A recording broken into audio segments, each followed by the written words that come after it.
Hi guys, എല്ലാവർക്കും ഗായത്രീസ് വീട്ടിലേക്ക് നമസ്കാരം. ഇന്ന് കുറച്ച് മാമ്പഴം കിട്ടിയിട്ടുണ്ട്. അപ്പോൾ ഞാൻ മാമ്പഴ പുളിശ്ശേരി വെക്കാമെന്നാണ് വിചാരിക്കുന്നത്. മാമ്പഴം തോല് കളഞ്ഞ് ഞാൻ ചട്ടിയിലേക്ക് വെച്ചിട്ടുണ്ട്. ഇതിലേക്ക് ഉപ്പ്, മുളക് പൊടി,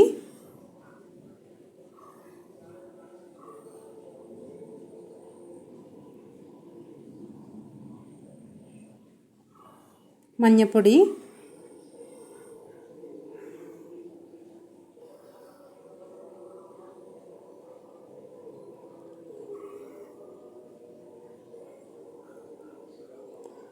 പച്ചമുളക്, വെള്ളവും ഒരു ചെറിയ കഷ്ണം ശർക്കരയും ചേർത്ത് ഇത് നന്നായിട്ട് ഇളക്കി യോജിപ്പിച്ച് നമുക്കിത് അടുപ്പിൽ വെച്ച് ഈ ചാറൊന്ന് കുറുകുന്നവരെ വേവിച്ചെടുക്കേണ്ടതായിട്ടുണ്ട്. ഈ എരിവും ഉപ്പും ശർക്കരയുടെ മധുരവും ഒക്കെ ഈ മാമ്പഴത്തിൽ നന്നായിട്ട് പിടിക്കണം. അതുവരെ ഒന്ന് വെന്ത് വരട്ടെ. അപ്പോൾ കറിവേപ്പിലയും ചേർത്ത് നമുക്ക് ഇത് അടുപ്പിൽ വെച്ചൊന്ന് വേവിച്ചെടുക്കാം.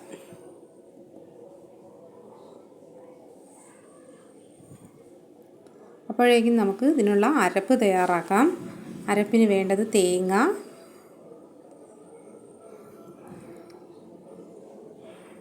ചെറിയുള്ളി, ജീരകം, ഇതെല്ലാം ചേർത്ത് നന്നായിട്ട് മഷി പോലെ നമുക്കിത് അരച്ചെടുക്കാം. അപ്പോഴേക്കും നമ്മുടെ മാമ്പഴവും മസാലയും എല്ലാം വെന്ത് ചാറൊന്ന് കുറുകിയിട്ടുണ്ട്. ഇതിലേക്ക് നമുക്ക് അരപ്പ് ചേർത്ത് കൊടുക്കാം. അരപ്പ് ചേർത്ത് കൊടുത്ത് നന്നായിട്ട് ഇളക്കി യോജിപ്പിച്ചെടുക്കണം. ഇനി ഈ അരപ്പും മറ്റു മസാലകളും ചേർന്ന് കിടന്നൊന്ന് ഈ മാമ്പഴത്തിൽ ഇതെല്ലാം കൂടെ യോജിച്ചൊന്ന് പിടിച്ച് വരേണ്ടതായിട്ടുണ്ട്. അതുവരെ നമുക്കൊന്ന് വെയിറ്റ് ചെയ്യാം. അതിനുശേഷം നമുക്ക് അടുത്ത ഇൻഗ്രീഡിയൻറ്റ് ചേർത്ത് കൊടുക്കാം.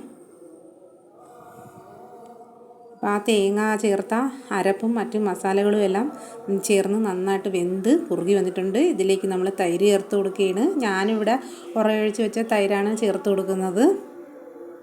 ഇനി ഇത് തീ ഓഫ് ചെയ്തിട്ടാണ് തൈര് നമ്മൾ ചേർത്ത് കൊടുക്കുന്നത്. തൈര് ചേർത്ത് കൊടുക്കുമ്പോഴത്തേക്കും നമ്മൾ തീ ഓൺ ആവേണ്ട ആവശ്യമില്ല.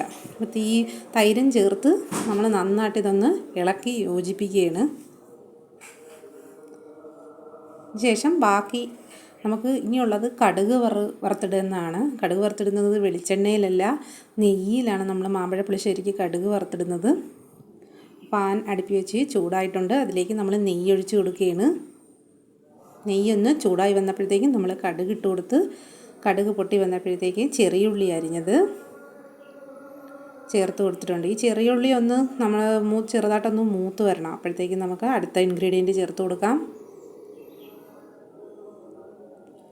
ചെറിയുള്ളി മൂത്ത് വന്നപ്പോഴത്തേക്കും നമ്മൾ വറ്റൽമുളകാണ് ചേർത്ത് കൊടുത്തിട്ടുള്ളത്. ഈ വറ്റൽമുളകിൻ്റെ പച്ച മണം മാറുന്നവരെ ഒന്ന് ചെറുതായിട്ട് വഴറ്റിയെടുക്കാം.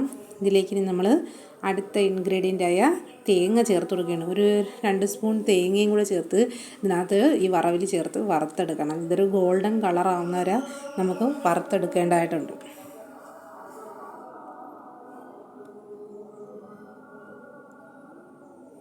തേങ്ങ നല്ല മൂത്ത് വന്നിട്ടുണ്ട്. ഇതിലേക്ക് കറിവേപ്പിലയും ചേർത്ത് ഇളക്കിയെടുത്ത് നമുക്കിനി മാമ്പഴ പുളിശ്ശേരിയിലേക്ക് ഇത് ഒഴിച്ചു കൊടുക്കാം.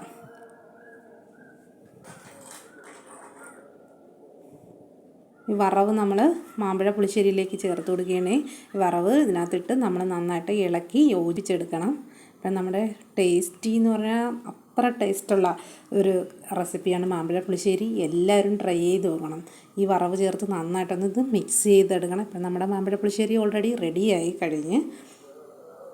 മാമ്പഴത്തിൻ്റെ സീസണല്ലേ, എല്ലാവർക്കും മാമ്പഴമൊക്കെ അവൈലബിൾ ആവുന്ന ഒരു ടൈമാണല്ലോ. മാമ്പഴം കിട്ടുമ്പോൾ ഇതുപോലെ ഒന്ന് ട്രൈ ചെയ്ത് നോക്കണം. ഉണ്ടാക്കി നോക്കിയിട്ട് ഇഷ്ടപ്പെടുകയാണെങ്കിൽ ലൈക്ക് ചെയ്യണം, സബ്സ്ക്രൈബ് ചെയ്യണം. Thank you for watching.